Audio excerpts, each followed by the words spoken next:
Fala galera, eu sou a Bia. Eu sou a Carol. E eu sou o Guilherme. E você sabe que dia é hoje? Não? Vem que a gente vai te contar.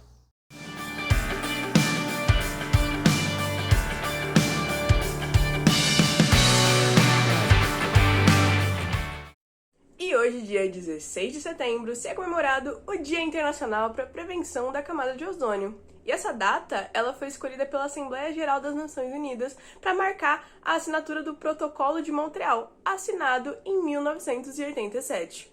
Esse protocolo foi importante para a proteção da camada de ozônio, porque ele visava reduzir a produção e o consumo dos produtos que causam seu desgaste.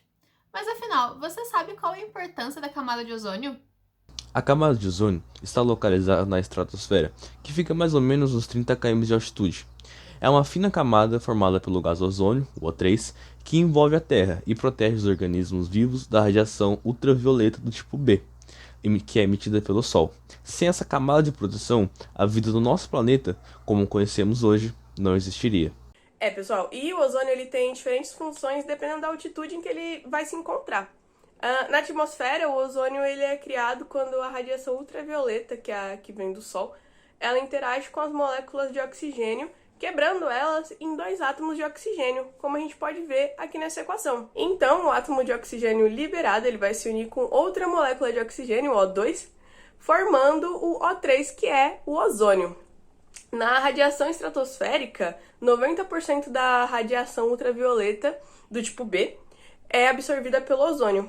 A destruição das moléculas de O3 na atmosfera é predominantemente resultado da fotodecomposição pela absorção de fótons UV, que produz átomos e moléculas de oxigênio no estado excitado. A maioria dos átomos de oxigênio, formado pela decomposição do O3 ou do O2, reagem com moléculas de oxigênio, regenerando o O3. E alguns átomos de oxigênio reagem com o ozônio, destruindo pela conversão em duas moléculas de oxigênio. A formação de ozônio pela ação da radiação UV e as moléculas O2, que formam átomos de oxigênio de um lado e moléculas de outro, é chamado de ciclo Chapman. Os processos catalíticos de destruição do ozônio eles são de extrema importância para o estudo da química atmosférica e eles já começaram a ser desvendados lá na década de 1960. Várias são as espécies atômicas ou moléculas que vão fazer essa destruição através da remoção do átomo de oxigênio do O3, do ozônio. E essas espécies são denominadas catalisadores de depleção da camada de ozônio. É o chamado ozônio desejável. E devido à proteção que ele exerce, filtrando, absorvendo a radiação energética, que tem efeitos deletérios à biosfera, em oposição ao desejável, que é o O3 da troposfera, dada que ele é muito tóxico às plantas e também aos organismos. Esses catalisadores são radicais livres, átomos ou moléculas com pelo menos um elétron não emparelhado. Isso faz com que eles sejam espécies muito, mas muito reativas. E um exemplo deles é o radical hidroxila. Alguns desses catalisadores têm origem natural em processos bióticos, que é o caso do NO2, o óxido nitroso. O NO2, quando é transportado da troposfera para a estratosfera, colide com átomos de oxigênio excitados, produzindo o NO2. O NO2, por sua vez, decompõe cataliticamente o O3. Já no nível do solo, na chamada troposfera, o ozônio perde sua função de protetor e se torna um gás poluente, aumentando a temperatura da superfície, junto com o monóxido de carbono, dióxido de carbono, óxido nitroso e o metano. Agora falando sobre a destruição da camada de ozônio, o ozônio é naturalmente destruído na estratosfera superior pelas radiações ultravioletas que é emitida pelo Sol. A cada molécula de ozônio que é destruída, temos um átomo de oxigênio e uma molécula de oxigênio, que pode se recombinar e produzir o ozônio novamente. Essas reações naturais de destruição e produção de ozônio ocorrem de forma equilibrada.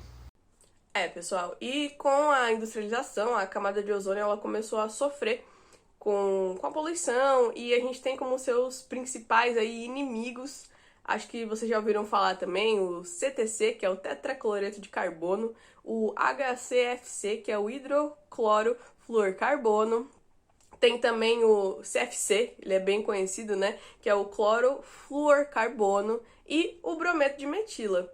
Essas substâncias são controladas pelo Protocolo de Montreal e são chamadas de substâncias destruidoras da camada de ozônio. Em especial, a gente tem que dar uma atenção a mais para os CFCs, que quando chegam na estratosfera se desintegram e liberam o cloro. Essas substâncias são encontradas em aerosóis, equipamentos contra incêndio, equipamentos de refrigeração, como geladeiras e ar-condicionados. Essas moléculas contendo cloro e bromo são fotoconvertidas em radicais de cloro e de bromo. Esse radical de cloro age como catalisador e reage com o ozônio presente na camada, formando o monóxido de cloro e o gás oxigênio, acelerando a reação. Portanto, a destruição da camada de ozônio se torna muito mais rápida do que a regeneração da camada de ozônio. O gás oxigênio, diferente do ozônio, não protege a Terra dos raios ultravioletas. E com esse ciclo, o átomo de cloro inicial, atacante do ozônio, é regenerado e ele pode destruir centenas de milhares de moléculas de ozônio e é um poder destrutivo imenso. Mas esse ciclo do monóxido de cloro só pode acontecer em grandes altitudes, que é onde existe uma quantidade suficiente de átomos de oxigênio isolados para que a segunda reação do ciclo aconteça. Atualmente temos dados suficientes que nos mostram que pequenas quantidades de ozônio vêm sendo destruídas por esse tipo de mecanismo, a altura é em torno de 40 km. E os gases contendo esses átomos vão permanecer por vários e vários anos na atmosfera.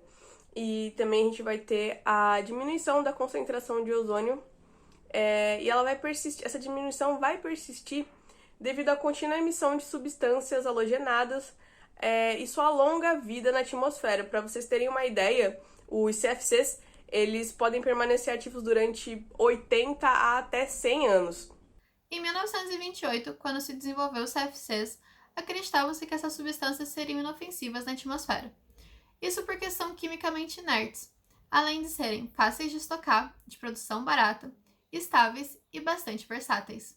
Mas, em 1974, Molina e Holland propuseram que o ozônio estratosférico estava sendo destruído em escala maior do que ocorre naturalmente, e que a diminuição da concentração era devido a essas substâncias químicas halogenadas. E foi lá em 1985 que isso ficou muito evidente, pois se descobriu aí uma zona da atmosfera onde tinha uma camada de ozônio que antes nem existia, e aí ficou conhecido como o buraco da camada de ozônio. Acredito que todo mundo já tenha ouvido falar disso. Ele está presente aí na região da Antártica e a cada estação vão sendo monitorados como que está a sua evolução, como que está o buraco, e tudo isso é monitorado por meio de satélites e também de estações terrestres.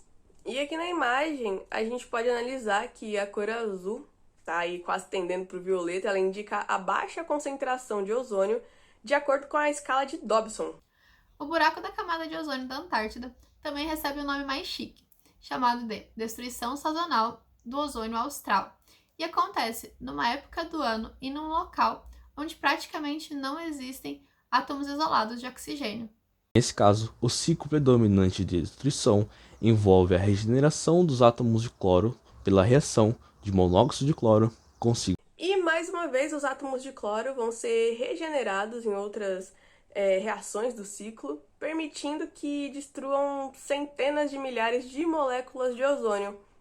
Ainda em 1985, alguns países começaram a se preocupar com os impactos que a diminuição da camada de ozônio causaria na vida humana.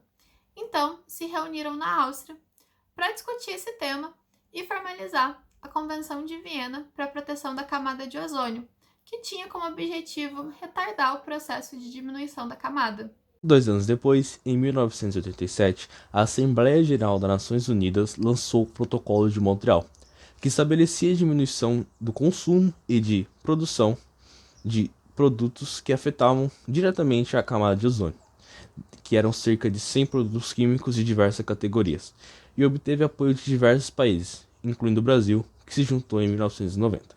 Por conta do Protocolo de Montreal, se é esperado aí que a camada de ozônio recupere os níveis registrados no início lá do ano de 1980 até os anos de 2060.